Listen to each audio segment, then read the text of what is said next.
अस्सलामुअलैकुम। कैसे हैं आप सब लोग? इंशाअल्लाह अल्लाह के फजल करम से आप सब लोग खैरियत से होंगे।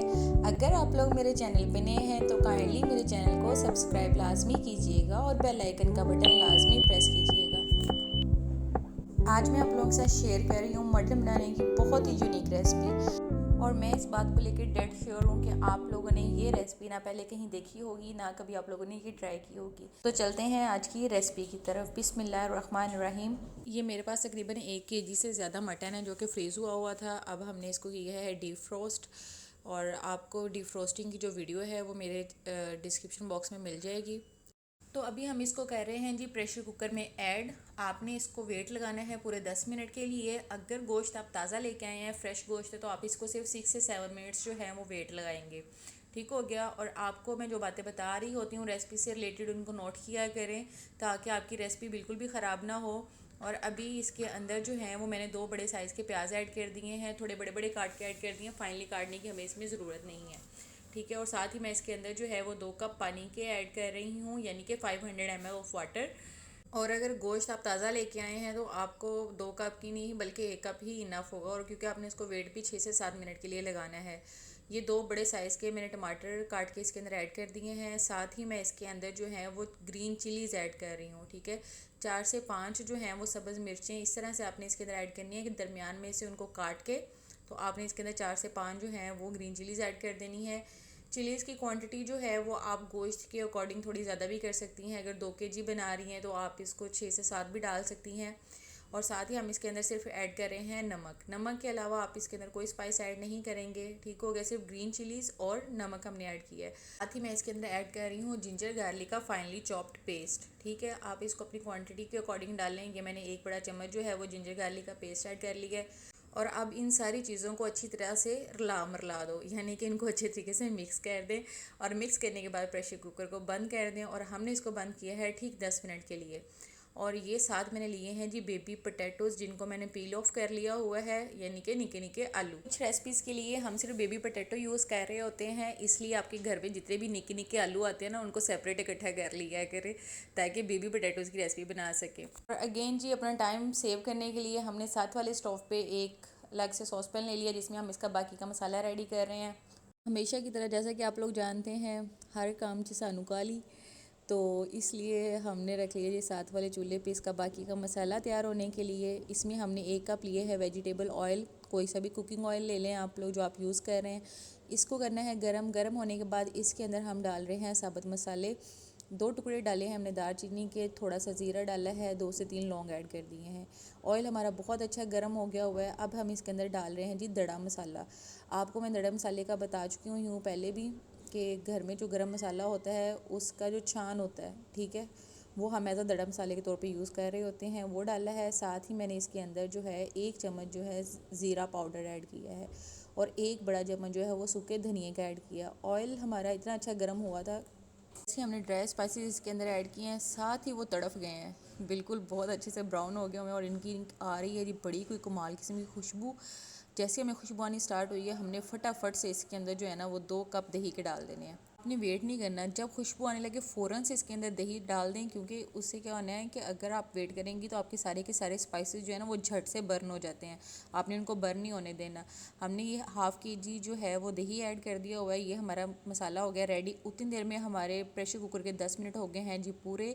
आपको मैं हमेशा कहती हूँ कि प्रेशर कुकर को आप टाइम दे के खोला करें। इसको आप उतार के साइड पे रख दें, क्योंकि जितनी भी न्यूट्रिशन वैल्यू होती है वो इसकी स्टीम के अंदर होती है। और ये देखें जी हमारे मसाले के अंदर निके निके आलूओं की बारात आ गई हुई है। ये देखें माशाल्लाह से जितना शाइनी और कलरफुल सा हमारा मसाला लग रहा है, तो ऐसे ही लग रहा है कि जैसे निके निके आलूओं की बारात आ गई है सालन के अंदर। हमने बेबी पोटैटोज़ ऐड कर दिए हैं इसके अंदर, और माशाल्लाह कोई बहुत ही प्यारा सालन लग रहा है हमारा, और ये इसी तरह बहुत ही प्यारा रेडी होगा। और ये देखिए जी प्रेशर कुकर को खोल लिया है हमने, और अपना जो मटन हमने बॉईल किए है वो हम इसके अंदर इस तरह से ऐड कर देंगे। और इसकी बाकी की भी जो यखनी इसके अंदर है वो भी आपने इसके अंदर ऐड कर देनी है। मैं इसके लिए आपको बार बार रिमाइंड करवा रही थी कि आपने प्रेशर कुकर को ज़्यादा देर के लिए बंद नहीं करना, क्योंकि गोश्त ने आपका इस मसाले के अंदर भी पकना है।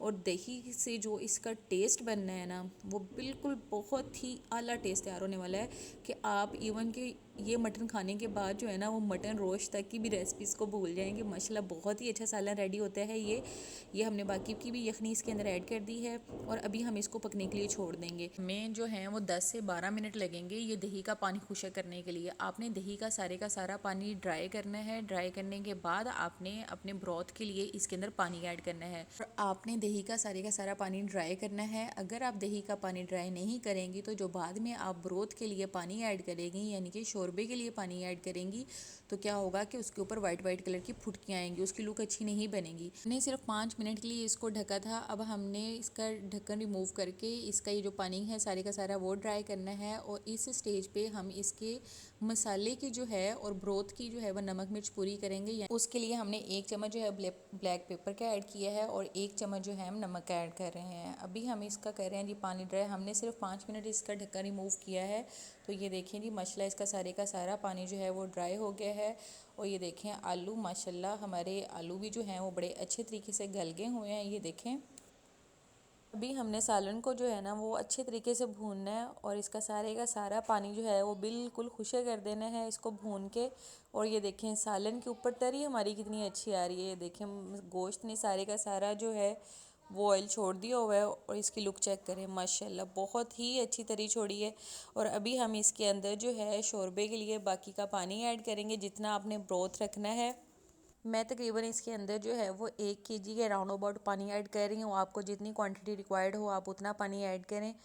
और ये देखें कि सालन को इतना भूनने के बाद भी जो गोश्त के पीस हैं वो बिल्कुल हमारे पूरे के पूरे हैं, मतलब कि टूट के गल के अंदर मिक्स नहीं हो गए हुए हैं।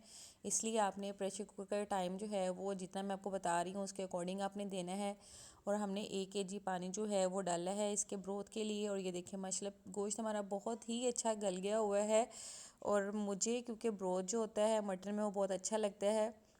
और मज़े की बात यह है कि मेरी बेटी के लिए तो ये पोटैटो जूस होता है, वो शोरबे को आलू के साथ उसको ये पोटैटो जूस बोलती है, उसको ये बहुत पसंद है। और आप अपनी क्वांटिटी के अकॉर्डिंग इसको डालें। इसको हमने 2 से 3 जोश आने देने हैं तो उसके बाद जो है हमारा सालन बिल्कुल रेडी हो जाएगा। और अभी से ये देखें शोरबे की जो लुक है वो अभी से मतलब कि ठीक है, बिल्कुल पानी जैसा पतला सा शोरबा नहीं है।